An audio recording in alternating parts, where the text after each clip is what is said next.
ఈ first time 2 Guinness record రావడం, దగ్గర 22,000 మంది ట్రైబల్ స్టూడెంట్స్ 108 సూర్య నమస్కారాలు 108 నిమిషాల్లో ఒకే దిక్కడ చేసి సైమల్టేనియస్ చేసి ఒక చరిత్ర సృష్టించారు. It is historical event. ఈరోజు మేము చెప్పింది 3 లక్షల ప్లస్ అంతమంది ఇక్కడికి వచ్చారు. ఇంకొక పక్కన మీరు చూస్తే రాష్ట్రంలో 2 కోట్ల మంది పార్టిసిపేట్ చేస్తారంటే రిజిస్ట్రేషన్స్ 2,45,00,000 మంది చేసుకున్నారు. 2,45,00,000.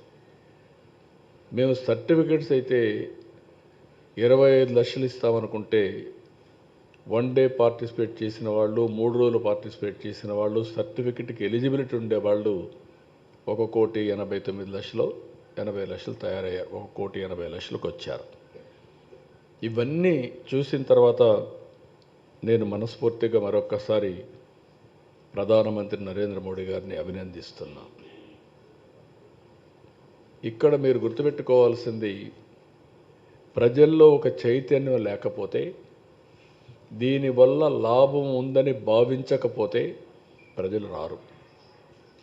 అందులో తెల్లవారుజామున 2 గంటలకు లేచి ఇక్కడికి వచ్చి యోగా చేయాలి, సంఘీభావాన్ని తెలియచేయాలని ఎవరు ఊహించరు, రారు కూడా. మనం బలవంతంగా తీసుకొచ్చినా రారు.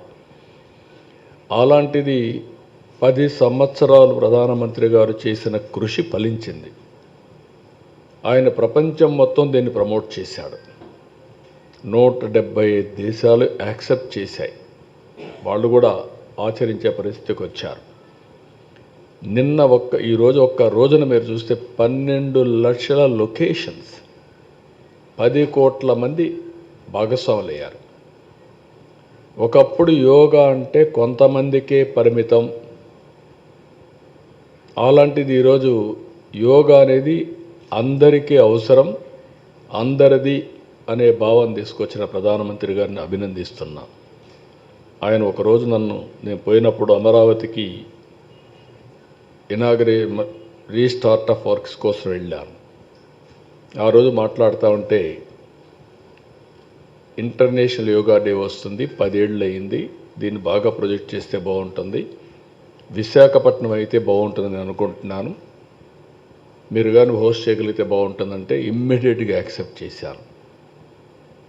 నేను ఈ మాత్రం ఉద్యమ స్ఫూర్తి రావాలంటే 10 ఏళ్ళు పట్టేది, అది 1 నెలలో చేయగలిగాం.